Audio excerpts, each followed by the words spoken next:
ಎಲ್ಲರಿಗೂ ನಮಸ್ಕಾರ. Welcome to our Faisa classes. ಎಲ್ಲರಿಗೂ ನಮ್ಮ ಈ ತರಗತಿಗೆ ಸ್ವಾಗತವನ್ನು ಕೋರುತ್ತಾ, ಇವತ್ತಿನಿಂದ 6ರಿಂದ 10ನೇ ತರಗತಿಯ ಸಮಾಜ ವಿಜ್ಞಾನ ಪಠ್ಯಪುಸ್ತಕದ ವಿಶ್ಲೇಷಣೆ ತರಗತಿಗಳು ಆರಂಭವಾಗ್ತವೆ. ಈ ಸರಣಿ ತರಗತಿಗಳು ಮುಂಬರುವ TSTR, HSTR, GPSTR ಮತ್ತೆ TET ಪರೀಕ್ಷೆಗಳಿಗೆ ತುಂಬಾ ಉಪಯುಕ್ತವಾಗಿರುವ ತರಗತಿಗಳು ಇವಾಗ್ತವೆ. ಅದೇ ರೀತಿಯಾಗಿ ಇಂಗ್ಲಿಷ್ ತರಗತಿಗಳು ಕೂಡ ಏನ್ ಮಾಡ್ತೀವಿ ಅಂದ್ರೆ ಕಂಟಿನ್ಯೂಸ್ ಅವು ಸ್ಟಾರ್ಟ್ ಇರ್ತವೆ. ಇವತ್ತಿನ ಈ ತರಗತಿಯನ್ನ ಇಲ್ಲಿ ಆರಂಭ ಮಾಡೋಣ. ಇವತ್ತಿನ ಈ ತರಗತಿ 6ನೇ ತರಗತಿಯ ಸಮಾಜ ವಿಜ್ಞಾನ ಪಠ್ಯಪುಸ್ತಕದ ಇತಿಹಾಸದ ಪರಿಚಯ ಮತ್ತು ಆರಂಭಿಕ ಸಮಾಜ ಎಂಬ ಅಧ್ಯಾಯವನ್ನ ಇವತ್ತಿನ ತರಗತಿಯಲ್ಲಿ ನಾವು ಚರ್ಚೆ ಮಾಡೋಣ. ಇವತ್ತಿನ ತರಗತಿಯನ್ನು ನಾವು ಆರಂಭ ಮಾಡೋದಕ್ಕಿಂತ ಮುಂಚಿತವಾಗಿ ಇನ್ನೂ ಯಾರು ನಮ್ಮ ಈ ತರಗತಿಯಲ್ಲಿ ಅಥವಾ ಈ ಚಾನಲ್ಗೆ ಸಬ್ಸ್ಕ್ರೈಬ್ ಆಗಿಲ್ಲ, ಸಬ್ಸ್ಕ್ರೈಬ್ ಮಾಡಿ, ಮತ್ತೆ ತರಗತಿ ಇಷ್ಟವಾದಲ್ಲಿ ಲೈಕ್ ಮಾಡಿ, ಮತ್ತೆ ನಿಮ್ಮ ಎಲ್ಲ ಸ್ನೇಹಿತರಿಗೂ ಶೇರ್ ಮಾಡಿ ಅಂತ ಹೇಳ್ತಾ ಇವತ್ತಿನ ತರಗತಿಯನ್ನ ನಾವಿಲ್ಲಿ ಆರಂಭ ಮಾಡೋಣ.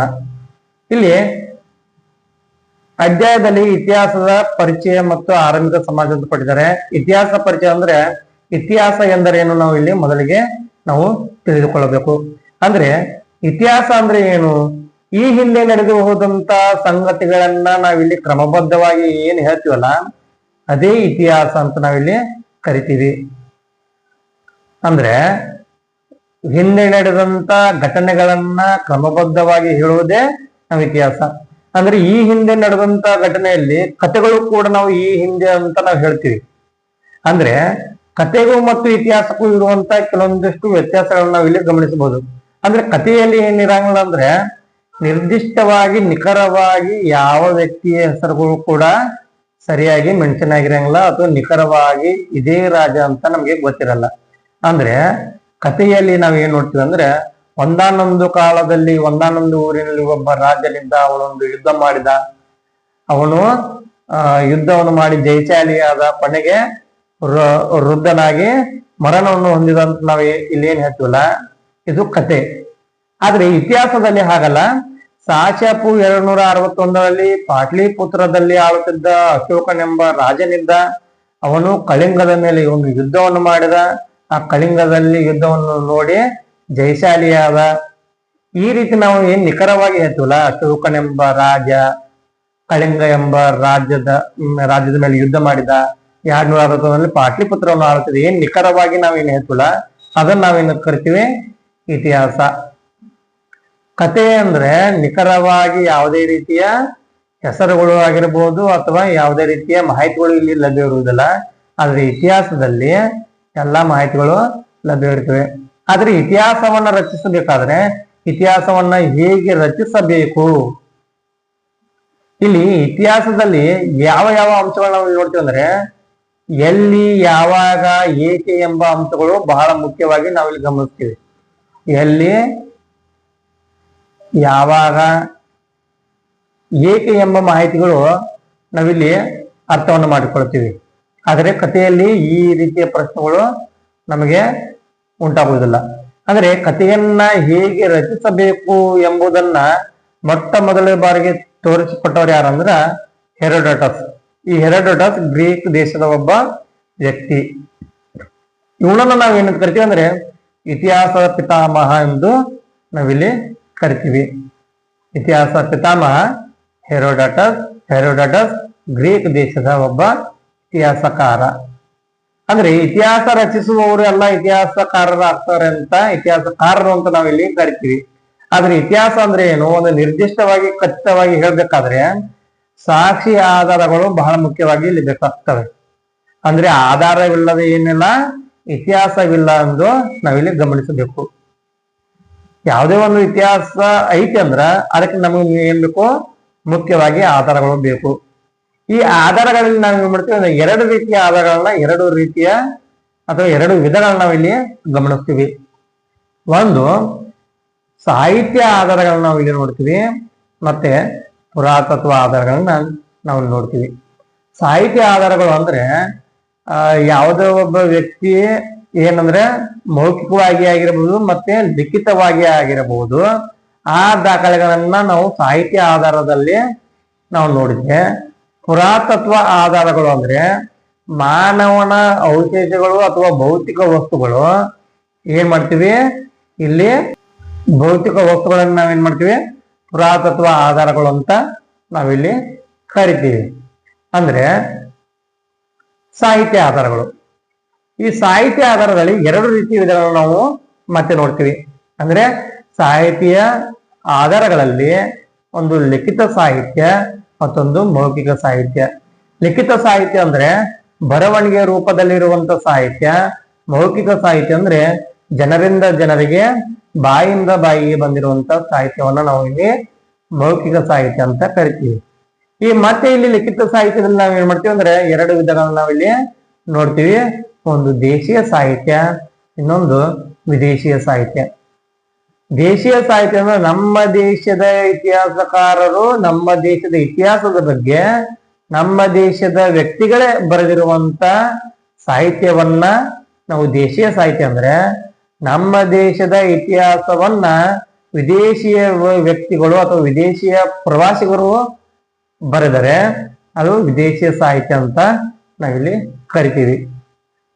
ಈ ಮೌಖಿಕ ಸಾಹಿತ್ಯದಲ್ಲಿ ಯಾವ ಬರ್ತಾವ ಅಂದ್ರೆ ಜನಪದ ಗೀತೆಗಳು ಬರ್ತಾವೆ, ಕಥೆಗಳು ಬರ್ತಾವೆ, ಲಾವಣಿಗಳು, ಐತಿಹ್ಯಗಳು ಮುಂತಾದಗಳು ಏನ್ ಮಾಡ್ತಾವ ಅಂದ್ರೆ ಈ ಮೌಖಿಕ ಸಾಹಿತ್ಯದಲ್ಲಿ ನಾವಿಲ್ಲಿ ನೋಡ್ತೀವಿ.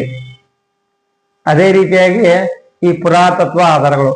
ಈ ಪುರಾತತ್ವದ ಆಧಾರಗಳು ಅಂದ್ರೆ ಹಿಂದಿನ ಮಾನವರು ನಿರ್ಮಿಸಿದಂತ ಮತ್ತು ಬಳಸಿದಂತ ಭೌತಿಕ ವಸ್ತುಗಳ ಅವಶೇಷಗಳ ಏನಂತ ಕರಿತೀವಿ ಅಂದ್ರೆ ಪುರಾತತ್ವ ಆಧಾರಗಳು. ಅಂದ್ರೆ ಭೂಮಿಯ ಒಳಗೆ ಹುದುಗಿ ಹೋಗಿರುವ ಅವಶೇಷಗಳನ್ನ ನಾವ್ ಏನ್ ಮಾಡ್ತೀವಿ ಅಂದ್ರೆ ಇಲ್ಲಿ ಉತ್ಖನನದ ಮೂಲಕ ನಾವಿಲ್ಲಿ ಹೊರ ತೆಗಿತೀವಿ.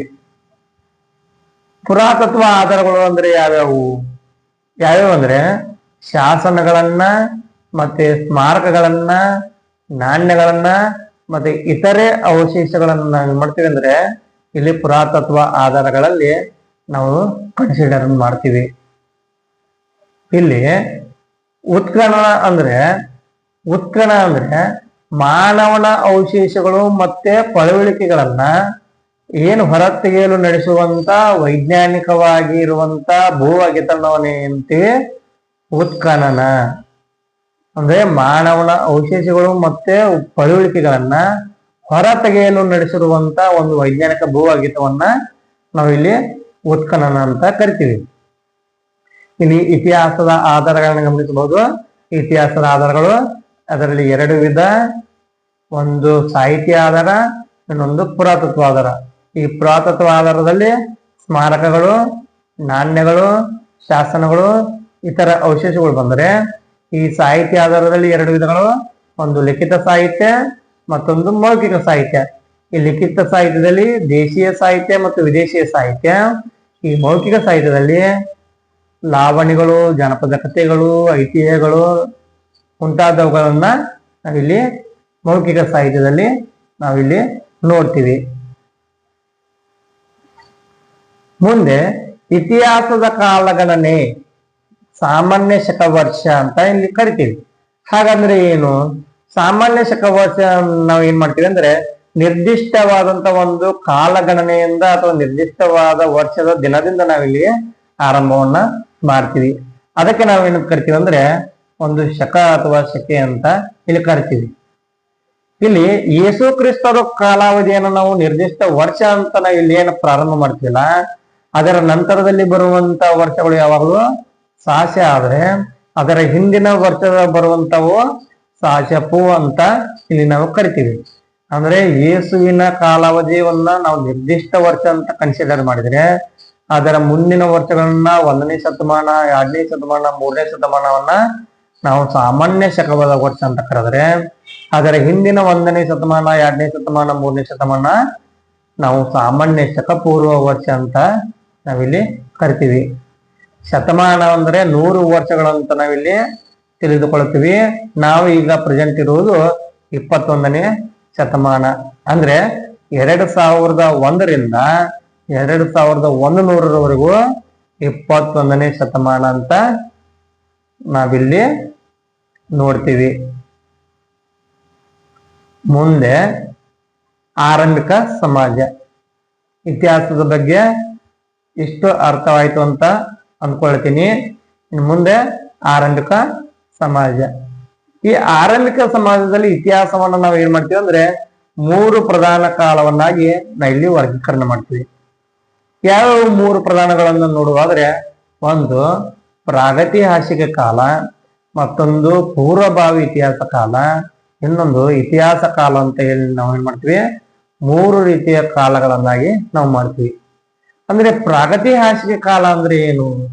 ಅಕ್ಷರಗಳ ಪರಿಚಯವೇ ಇಲ್ಲದ ಕಾಲಘಟ್ಟವನ್ನು ನಾವೇನ ಕರಿತೀವಿ ಪ್ರಾಗೈತಿಹಾಸಿಕ ಕಾಲ. ಯಾವುದೇ ರೀತಿಯ ಅಕ್ಷರಗಳು ಇಲ್ಲ, ಯಾವುದೇ ರೀತಿಯ ಲಿಪಿಗಳು ಇಲ್ಲ, ಯಾವುದೇ ರೀತಿಯ ಚಿಹ್ನೆಗಳು ಇಲ್ಲ. ಆ ಕಾಲಗಳನ್ನ, ಅಕ್ಷರದ ಪರಿಚಯವೇ ಇಲ್ಲದ ಕಾಲವನ್ನ ನಾವೇನ್ ಮಾಡ್ತೀವಿ ಪ್ರಾಗೈತಿಹಾಸಿಕ ಕಾಲ ಅಂತ ಕರಿತೀವಿ. ಉದಾಹರಣೆಗಾಗಿ ನೋಡೋದಾದ್ರೆ ಶಿಲಾಯುಗಗಳು. ಈ ಶಿಲಾಯುಗಗಳನ್ನ ನಾವೇನ್ ಮಾಡ್ತೀವಿ ಪ್ರಾಗೈತಿಹಾಸಿಕ ಕಾಲ ಅಂತ ನಾವು ನೋಡ್ತೀವಿ. ನೆಕ್ಸ್ಟ್ ಇನ್ ಪೂರ್ವಭಾವಿ ಇತಿಹಾಸ ಕಾಲ ಅಂದ್ರೆ ಏನು ನೋಡೋದಾದ್ರೆ, ಯಾವುದೋ ಒಂದು ಕಾಲದಲ್ಲಿ ಅಕ್ಷರಗಳ ತಿಳುವಳಿಕೆ ಇದ್ದು ಅವುಗಳನ್ನ ಇಲ್ಲಿ ಓದಲು ಸಾಧ್ಯವಾಗಿಲ್ಲದಿದ್ದರೆ ಆ ಕಾಲಘಟ್ಟವನ್ನ ನಾವು ಪೂರ್ವಭಾವಿ ಇತಿಹಾಸ ಕಾಲ ಅಂತ ನಾವು ಕರಿತೀವಿ. ಅಕ್ಷರಗಳ ಪರಿಚಯವನ್ನೇ ಇಲ್ಲದ ಕಾಲವನ್ನ ಪ್ರಾಗೈತಿಹಾಸಿಕ ಕಾಲ ಅಂತ ಕರೆದರೆ, ಅಕ್ಷರಗಳ ಪರಿಚಯ ಇತ್ತು ಅಂದ್ರೆ ಮೊದಲು ಇತ್ತು, ಈಗ ನಾವು ಏನ್ ಮಾಡಕ್ಕಾಗಲ್ಲ, ಅದನ್ನ ಓದಕ ಆಗಲ್ಲ. ಆ ಓದಲು ಆಗದೇ ಇರುವಂತ ಕಾಲವನ್ನ ಪೂರ್ವಭಾವಿ ಇತಿಹಾಸ ಕಾಲ ಅಂತ ನಾವಿಲ್ಲಿ ಕರಿತೀವಿ. ಉದಾಹರಣೆಗಾಗಿ ಯಾವ ಕಾಲ? ಹರಪ್ಪ ನಾಗರಿಕತೆಯ ಕಾಲವನ್ನ ನಾವಿಲ್ಲಿ ಪೂರ್ವಭಾವಿ ಇತಿಹಾಸ ಕಾಲ ಅಂತ ನಾವಿಲ್ಲಿ ನೋಡ್ತೀವಿ. ಅದೇ ರೀತಿಯಾಗಿ ಇತಿಹಾಸ ಕಾಲ. ಇತಿಹಾಸ ಕಾಲ ಅಂದ್ರೆ ಯಾವ ಕಾಲಘಟ್ಟದಲ್ಲಿ ಅಕ್ಷರ ಪರಿಚಯ ಇರುವುದು ಮತ್ತು ಆ ಅಕ್ಷರಗಳನ್ನ ಓದಲು ಸಾಧ್ಯವಾಗುವುದು ಅಥವಾ ಇಂದು ಓದಲಾಗುವುದು, ಆ ಕಾಲವನ್ನು ನಾವು ಇತಿಹಾಸ ಕಾಲ.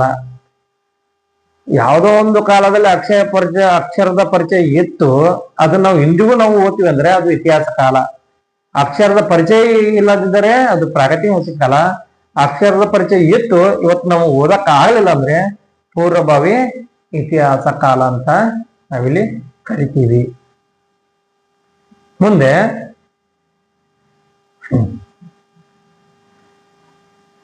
ಈ ಪ್ರಾಗೈತಿಹಾಸಿಕ ಕಾಲದಲ್ಲಿ ನಾವ್ ಏನ್ ಮಾಡ್ತೀವಿ ಅಂದ್ರೆ 3 ಹಂತಗಳನ್ನಾಗಿ ನಾವು ನೋಡ್ತೀವಿ. ಅದಕ್ಕಿಂತ ಮುಂಚಿತವಾಗಿ ಮಾನವರು ಹೇಗೆಂದ್ರೆ, ಮಾನವನ ಬೆಳವಣಿಗೆ ಆಗಿದ ರೂಪವೇ ಬೇರೆ.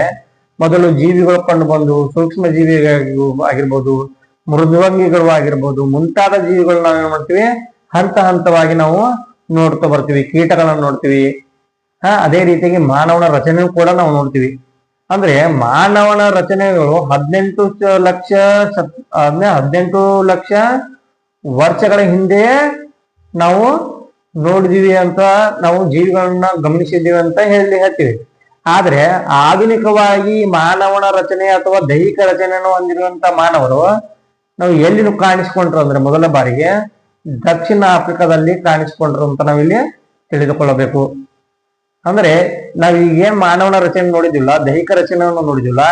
ಈ ದೈಹಿಕ ರಚನೆಯನ್ನು ಹೊಂದಿರುವಂತ ಮಾನವರು ನಾವು ಮೊದಲ ಬಾರಿಗೆ ಎಲ್ಲಿ ಕಾಣಿಸ್ಕೊಂಡ್ರು ಅಂದ್ರೆ ದಕ್ಷಿಣ ಆಫ್ರಿಕಾದಲ್ಲಿ ಕಾಣಿಸಿಕೊಂಡರು.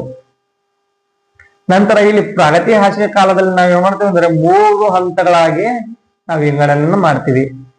ಆ 3 ಹಂತಗಳು, ಒಂದು ಹಳೆ ಶಿಲಾಯುಗ, ಮಧ್ಯ ಶಿಲಾಯುಗ, ಇನ್ನೊಂದು ನವಶಿಲಾಯುಗ. ಈ ಹಳೆ ಶಿಲಾಯುಗ, ಮಧ್ಯ ಶಿಲಾಯುಗ, ನವಶಿಲಾಯುಗ ಎಂದು 3 ರೀತಿಯ ಹಂತಗಳನ್ನ ನಾವ್ ಏನ್ ಮಾಡ್ತೀವಿ ಪ್ರಾಗೈತಿಹಾಸಿಕ ಕಾಲದಲ್ಲಿ ನಾವಿಲ್ಲಿ ಅಧ್ಯಯನ ಮಾಡ್ತೀವಿ. ಇದಿಷ್ಟು ಇವತ್ತಿನ ತರಗತಿಯಲ್ಲಿ ಇತಿಹಾಸದ ಕಿರು ಪರಿಚಯ ಮತ್ತು ಆರಂಭಿಕ ಜೀವನದಲ್ಲಿ ಬರುವಂತ ಪ್ರಾಗೈತಿಹಾಸಿಕ ಕಾಲದ 3 ಹಂತಗಳನ್ನ ನಾವು ಕೇವಲ ವಿಧಗಳಾಗಿ ಇಲ್ಲಿ ನೋಡಿದೀವಿ. ಇನ್ನು ಮುಂದಿನ ತರಗತಿಯಲ್ಲಿ ಈ ಹಳೆ ಶಿಲಾಯುಗ ಮತ್ತು ಮಧ್ಯ ಶಿಲಾಯುಗ, ನವಶಿಲಾಯುಗದಲ್ಲಿ ಮಾನವರ ಜೀವನ ಶೈಲಿ ಹೇಗಿತ್ತು, ಅವರ ಆಹಾರ ರೀತಿ ಹೇಗಿತ್ತು, ಇವುಗಳನ್ನ ನಾವು ಮಾಡೋಣ. ಮುಂದಿನ ತರಗತಿಯಲ್ಲಿ ಹಂತ ಹಂತವಾಗಿ ನಾವು ನೋಡೋಣ ಅಂತ ಹೇಳ್ತಾ ಇವತ್ತಿನ ತರಗತಿಯನ್ನ ನಾವು ಇಲ್ಲಿಗೆ ಮುಗಿಸೋಣ. ತರಗತಿಯನ್ನ ಇಷ್ಟವಾದ್ರೆ ಲೈಕ್ ಮಾಡಿ ಮತ್ತು ಎಲ್ಲ ಸ್ನೇಹಿತರಿಗೆ ಶೇರ್ ಮಾಡಿ ಅಂತ ಹೇಳ್ತಾ ಎಲ್ಲರಿಗೂ ಶುಭವಾಗಲಿ. ನಮಸ್ಕಾರಗಳು.